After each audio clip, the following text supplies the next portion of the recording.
মামা ঘরের ভেতরে তেল খুঁজতে লাগল, কিন্তু ঘরের কোথাও তেল ছিল না।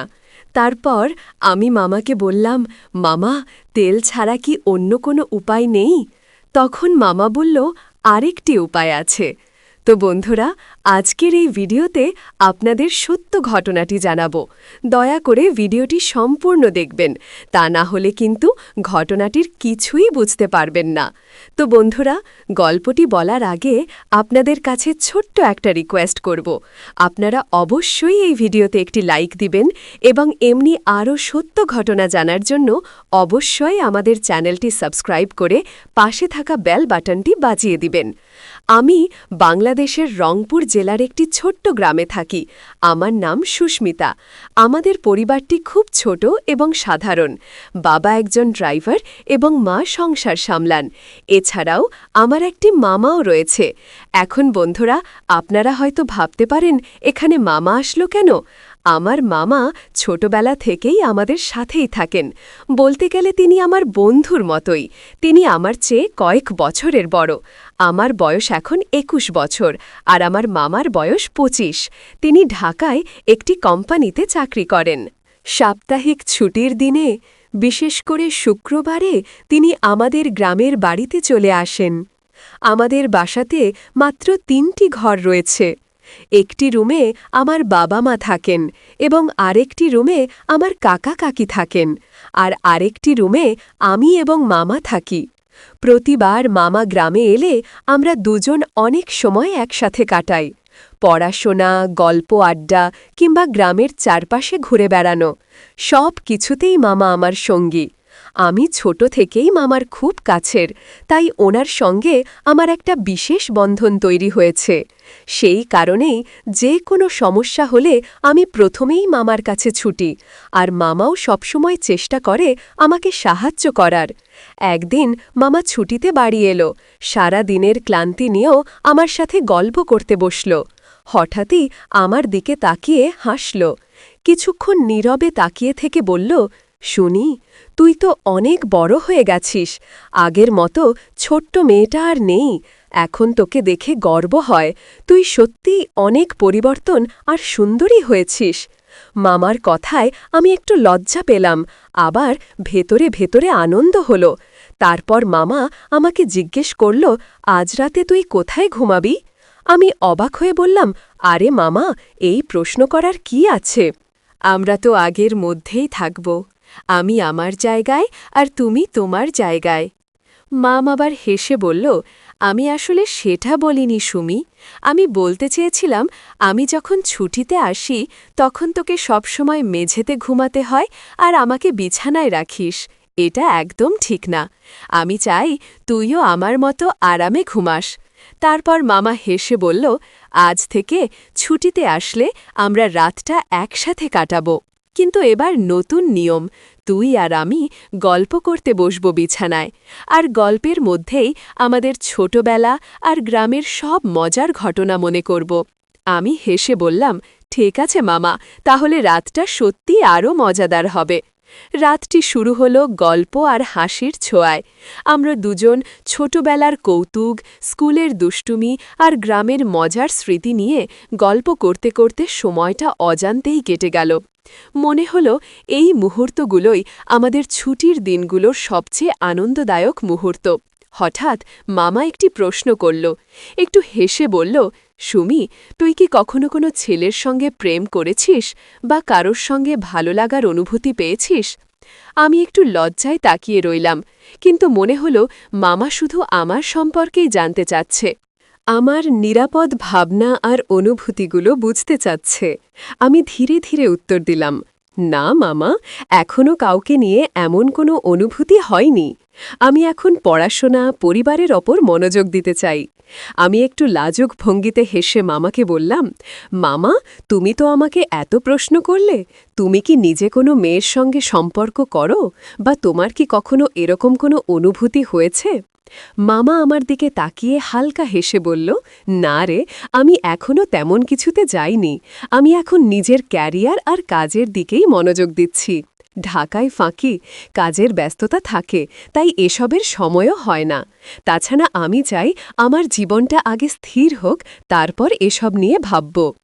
রাত গভীর হল, আর আমরা দুজন গল্প করতে করতে ক্লান্ত হয়ে গেলাম। ধীরে ধীরে আমি এবং মামা শুয়ে পড়লাম। বিছানায় শুয়ে শুয়ে আমরা দিনের সব গল্প আর স্মৃতিগুলো মনে মনে ভাবছিলাম। নীরবতার মধ্যে ঘরটা শান্ত, আর মনে হল এই মুহূর্তগুলোই আমাদের পারিবারিক বন্ধনের সবচেয়ে মূল্যবান স্মৃতি।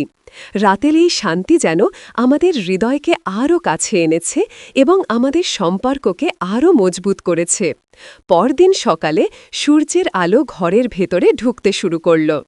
আমরা দুজন ধীরে ধীরে উঠলাম। মামা কফির গ্লাস হাতে নিয়ে বলল, সুস্মিতা, কাল রাতে তোর সাথে গল্প করতে করতে সময়টা একদম অজান্তেই চলে গেল। এই ছুটির দিনগুলো সত্যি অন্যরকম আনন্দ দেয়। আমি হেসে উত্তর দিলাম, সত্যিই তো, গ্রামের এই শান্ত পরিবেশ আর আমাদের গল্পগুলো একদম বিশেষ মনে হল। আমি চাই সব ছুটির দিনই এমন আনন্দময়ী হোক। মামা আমার কথায় মৃদু হেসে মাথা নেড়ে সম্মতি জানাল। মনে হল আমাদের এই সম্পর্ক আর আমাদের গ্রামের ছোট মুহূর্তগুলোই আমাদের জীবনের সবচেয়ে মধুর স্মৃতি হয়ে থাকবে। সকাল থেকে আমরা গ্রামের চারপাশে বের হয়ে ঘুরতে শুরু করলাম। পথের ধুলো, পুকুরের পানি, গাছের ছায়া, সবকিছু যেন আমাদের ছোটবেলা স্মৃতিকে আবার জাগিয়ে তুলেছে। মামা হাসতে হাসতে বলল, সুস্মিতা, দেখছিস না, গ্রামের প্রতিটা কোণ আমাদের কত আনন্দ দেয়। এসব স্মৃতি মনে রাখলে বড় শহরের জীবনের ক্লান্তি একেবারেই ভুলে যাওয়া যায়। আমি হেসে বললাম, ঠিকই বলছ মামা, এই গ্রামে, এই পরিবেশ আর আমাদের গল্পগুলোই তো আমাদের সত্যিকারের ধন।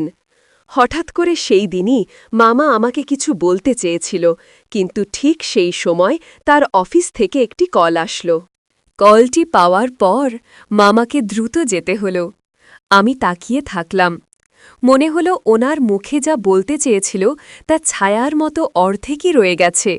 তারপর বলল, সুস্মিতা, পরে সুযোগ পেলে আমি তোকে সব কিছু বলবো। এখন আমাকে অফিসে যেতে হবে। মামা অফিসের জন্য চলে যাবার পর আমি একটু নীরব হয়ে রইলাম।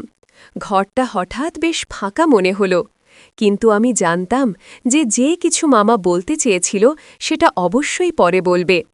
আমি জানলাম এমন ছোট ছোট মুহূর্তগুলোই আমাদের সম্পর্ককে আরও শক্ত করে, আমাদের পারিবারিক বন্ধনকে আরও গভীর করে। সেই সকাল থেকে শুরু হওয়া দিনের সব স্মৃতিগড়, গল্প, হাসি আর ছুটির মুহূর্তগুলো সবই মনে করিয়ে দিচ্ছিল পরিবারের সঙ্গে কাটানো সময়ে সবচেয়ে মূল্যবান কয়েক দিনের জন্য আমি একরকম অস্থির মন নিয়ে থাকলাম। রাতের ঘুমও ঠিকভাবে আসছিল না। মনে হচ্ছিল মামা কি যেন কিছু বলতে চেয়েছিল, কিন্তু শেষ মুহূর্তে বলতে পারিনি। তার কথার ধরন, তার চোখের দিকে তাকানোর ভঙ্গি সবই আমাকে অদ্ভুতভাবে আকৃষ্ট করেছিল। মনে হচ্ছিল সেই কি যেন আমার সঙ্গে সম্পৃক্ত একটি বিশেষ বিষয় যা আমাকে জানতে হবে, কিন্তু কেন তিনি বলতে পারেননি সেটা এক রহস্যই হয়ে রয়ে গেল। আমি ঠিক করলাম এখনই মামাকে কল করব না, কিছু জিজ্ঞেস করব না। তবে মনে মনে আমি বারবার সেই মুহূর্তের কথা ভাবছিলাম। তার প্রতি কৌতূহল দিন দিন বাড়ছিল। কখনো মনে হচ্ছিল আমি হয়তো বুঝব কি বলতে চেয়েছিল, আবার কখনো মনে হচ্ছিল ধৈর্য ধরতে হবে। হঠাৎ একদিন মামা আমাকে ফোন করল। তার কণ্ঠে এক ধরনের গুরুত্ব ও নরমতা ছিল। সে বলল, সুমি, আমি বাড়ি এসে তোমার সঙ্গে একটি গুরুত্বপূর্ণ বিষয় নিয়ে কথা বলবো। হয়তো তুই রেগে যাবি, কিন্তু আমি অনেক দিন ধরেই এই কথাটা বলতে চেয়েছি। এটা খুব গুরুত্বপূর্ণ। তুই শুনলেই বুঝবি আমার মনে উত্তেজনার ঢেউ তুলল। মনে হল অবশেষে সেই মুহূর্ত যা আমি কয়েক দিন ধরে অপেক্ষা করছিলাম তা আসছে। কতই না কৌতূহল, কতই না প্রশ্ন, কিন্তু আমি শান্ত থাকার চেষ্টা করলাম। কয়েক দিনের অপেক্ষার পর মামা ছুটিতে বাড়ি এলো। আমি তাকে দেখে ভীষণ আনন্দ পেলাম। সঙ্গে সঙ্গে আমি বললাম, মামা বলো তো যেটা বলতে চাচ্ছ। মামা আমার দিকে তাকিয়ে মৃদু হেসে বলল, না এখনই বলবো না, রাতে বলবো, তখন তুই ভালোভাবে শুনবি। এই কথাটা এত স্পেশাল যে রাতের শান্তি আর সময়ের সঙ্গে থাকা উচিত। তখন আমি বুঝতে পারলাম মামা কেবল আমাকে কিছু জানাতে চায় না, সেই চাইছে আমরা এই মুহূর্তের পুরো গুরুত্ব অনুভব করি। মনে হল রাতের জন্য আমাদের কাছে আরও কিছু বিশেষ মুহূর্ত বাকি আছে, যা আমাদের ছুটির দিনটিকে আরও আনন্দময়, রহস্যময় এবং স্মরণীয় করে তুলবে। রাতের অপেক্ষায় আমি ধীরে ধীরে সেই মুহূর্তের কল্পনা করতে লাগলাম। বন্ধুরা, আজকের ভিডিওটি ছিল এই পর্যন্তই। তো এই ভিডিওর দ্বিতীয় পর্ব আগামীকাল দেওয়া হবে। যদি আপনারা পরবর্তী পার্ট পেতে চান তাহলে অবশ্যই আমাদেরকে কমেন্ট করে জানিয়ে দেবেন। তো বন্ধুরা, আপনারা অবশ্যই এই চ্যানেলটি সাবস্ক্রাইব করে পাশে থাকা অল নোটিফিকেশন অন করে রাখবেন। আর আগে থেকে যারা এই চ্যানেলটি সাবস্ক্রাইব করে রেখেছেন আপনাদেরকে জানাচ্ছি অসংখ্য ধন্যবাদ।